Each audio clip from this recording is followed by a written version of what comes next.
آج میں ایک ایسے موضوع پر بات کرنے جا رہا ہوں جس کو کریم رب نے اس کے حوالے سے تاکید فرمائی ہے، اور پھر اس کے پیارے معبود صلی اللہ علیہ وسلم اس جگہ کو سب سے بہترین جگہ فرمایا۔ وہ مساجد ہیں، وہ اللہ کے گھر ہیں جن میں لوگ آ کر باتیں کرتے ہیں، نمازیں ادا کرتے ہیں، نوافل ادا کرتے ہیں، رب کی لاریب کتاب کی تلاوت کرتے ہیں۔ اس حوالے سے کریم رب نے کیا فرمایا اور پھر اس کے پیارے معبود صلی اللہ علیہ وسلم نے کیا فرمایا۔ سب سے پہلی بات یہ ہے کہ مساجد یہ بہت پرانی عبادت چلی آ رہی ہے، مساجد کے اندر آ کر عبادت کرنا۔ حضرت ابراہیم علیہ السلام کو رب کریم نے حکم فرمایا ہے، وَأَهِدْنَا إِلَىٰ إِبْرَاهِيمَ وَإِسْمَاعِيلَ أَن طَهِّرَ بَيْتِيَ لِلطَّائِفِينَ وَالْعَاكِفِينَ وَالرُّكَّعِ السُّجُودِ۔ فرمایا کہ اے ابراہیم علیہ السلام اور حضرت اسماعیل علیہ السلام تاکید فرمائی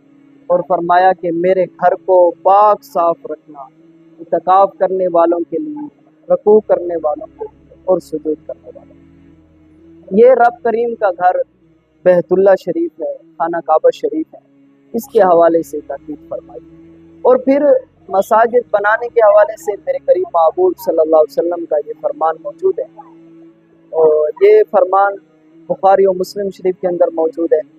حضرت عثمان رضی اللہ تعالیٰ عنہ سے مروی فرماتے ہیں، سمعت رسول اللہ صلی اللہ علیہ وسلم یقول، فرمایا اللہ کے حبیب صلی اللہ علیہ وسلم نے فرمایا، من بنا مسجدا ینبغی بہ وجہ اللہ، فرمایا جس شخص نے اللہ کی رضا کے لیے کوئی مسجد تعمیر فرمائی، بن اللہ لہ بیتا فی الجنہ، فرمایا رب کریم اس شخص کے لیے جنت میں محل عطا فرما دے۔ اب اس سے بڑھ کر کیا کوئی خوشخبری ہو سکتی ہے کہ کوئی بھی شخص اس دنیا کے اندر رب کریم کے گھر کو تعمیر فرمائے، رب کریم کے گھر کی تعمیر کرے تو رب کریم اس شخص کا جنت کے اندر گھر کو تعمیر فرما دیتا ہے۔ اللہ پھر اسی طرح